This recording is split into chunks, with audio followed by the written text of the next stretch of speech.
भंडारा शहर में डिज्नीलैंड मेले का शुभारंभ। भंडारा की जनता के लिए मनोरंजन हेतु फिर से एक बार डिज्नीलैंड मेला राजीव गांधी चौक गणेश हाई स्कूल ग्राउंड में विविध झूलों के साथ जैसे ब्रेक डांस, आकाश झूला, ड्रैगन ट्रेन, नाव झूला, बच्चों के लिए एक से बढ़कर एक झूले। तो देर ना करे जाए, डिज्नीलैंड मेला शाम 6 बजे से रात 10 तक गणेश हाई स्कूल ग्राउंड में राजीव गांधी चौक भंडारा। गोंदिया जिल्हा मुख्य न्यायदंडाधिकारी यांच्याशी सुनावणी दरम्यान वकील संघाचे माजी अध्यक्ष ॲडव्होकेट पराग तिवारी यांना मुख्य न्यायदंडाधिकारी अभिजित कुलकर्णी यांनी 90 रुपये दंड किंवा 5 दिवसाचा सश्रम कारावास अशी शिक्षा ठोठावली। या प्रकरणामुळे जिल्ह्यातील वकिलांमध्ये गुरुवारी वातावरण तापले होते।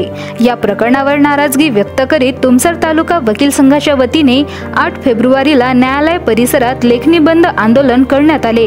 तसेच न्यायदंडाधिकारी यांच्या निर्णयाला अकायदेशीर ठरवून विरोध दर्शविण्यात आला। वकील पराग तिवारी यांची कारागृहातून सुटका करण्यात यावी अशी मागणीही करण्यात आली।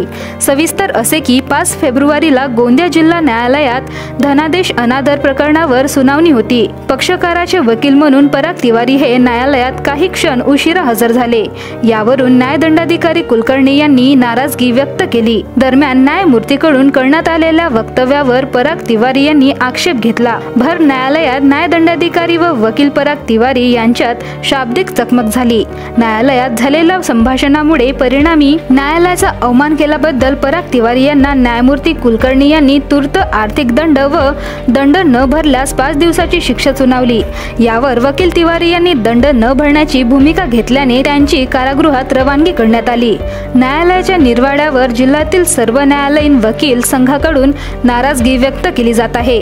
यातच तालुका वकील संघाकडून वकील पराग तिवारी यांना शिक्षा ठोठावल्या प्रकरणाला घेऊन लेखणी बंद आंदोलनाची हाक दिली। या आंदोलनाला जिल्ह्यातील वकिलांनी प्रतिसाद देत जिल्ह्यातील सर्व न्यायालयात लेखणी बंद आंदोलन केले।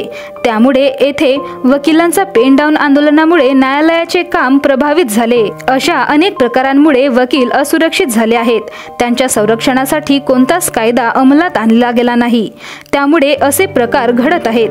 तेव्हा तातडीने वकील संरक्षण कायदा अंमलात आणावा अशी मागणी सुद्धा यावेळी करण्यात आली।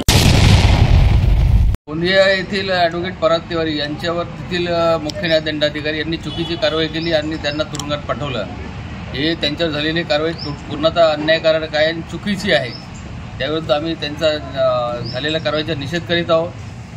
यानंतरही वकिलावर अशा प्रकारे कुठल्याही प्रकारे कारवाई होऊ नये, म्हणजे आर्बिट्ररी कारवाई होऊ नये, म्हणजे मनमर्जीप्रमाणे जी कारवाई चालू आहे न्यायालयांची ती कुठेतरी त्याला आळा बसला पाहिजे असं आमची इच्छा आहे। आणि त्यामुळे आम्ही सर्व वकील संघटनेचे सर्व वकील लोक पूर्ण जिल्ह्याचे पूर्ण महाराष्ट्राचे वकील एक आहोत आणि आम्ही या घटनेचा जाहीर निषेध करतो आणि अशा प्रकारची कारवाई कुठं म्हणजे कोणत्याही वकिलावर होऊ नये।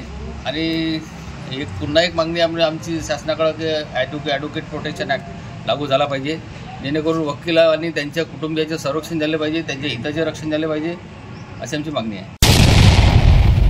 वकीलों के तरफ से आज जाहिर निषेध का कार्यक्रम रखा गया है, क्योंकि गोंदिया में जो ज्येष्ठ वकील है पराग तिवारी जी, उनके ऊपर में जो कार्रवाई की गई है वहाँ के मुख्य न्यायदंडाधिकारी की ओर से, और उनको 5 दिनों के लिए जेल में भेजा गया है, जो सरासर गलत है और इसका हम लोग जाहिर निषेध कर रहे हैं।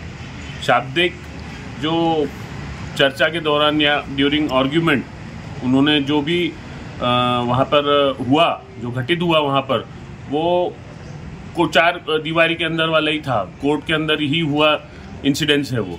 उसके लिए 5 दिन की सज़ा सुनाना एक वकील को, वो भी ज्येष्ठ वकील को, ये सरासर गलत है। इसलिए हम आज तुमसर तालुका बार एसोसिएशन की तरफ से तुमसर में जाहिर निषेध कर रहे हैं और आज के दिन कोई भी वकील यहाँ काम नहीं करेगा, ऐसा हमने ठहराव लिया है। रचना गजबी काय सांगाल आपण आज 1 दिवसाच्या निदर्शने करत आहे? सीनियर काउन्सिल पराग तिवारी यांना 5 दिवसाकरिता भंडारा जेल इथे पाठवण्यात आले। अतिशय दुर्दैवी घटना आहे। निव्वळ कंडोनेशन डिले या कारणावरून त्यांच्याशी वाद घालून त्यांना 6 वाजेपर्यंत इव्हन तो त्यांना बाथरूमला जायला सुद्धा परमिशन नाही दिली। हे दुर्दैवी घटना घडली आहे, त्यामुळे आमचा निषेध आहे। आज दिनांक 8/2/2024 आम्ही जाहीर निषेध करत आहोत। भंडारा गोंदिया जिला वासियों के लिए खुशखबर है। अब आपका मनपसंद channel BS crime India news अब आपके केबल नेटवर्क पर, जी हां, अपने केबल नेटवर्क के एशियन चैनल नंबर 13 पर उपलब्ध है। BS क्राइम इंडिया न्यूज पर खेल, राजनीति, क्राइम, साहित्य व अन्य खबरें प्रकाशित की जाती है। हमारे साथ जुड़ने के लिए तथा हमारे चैनल में खबरें, विज्ञापन आदि के लिए संपर्क करें 8669151757 पर।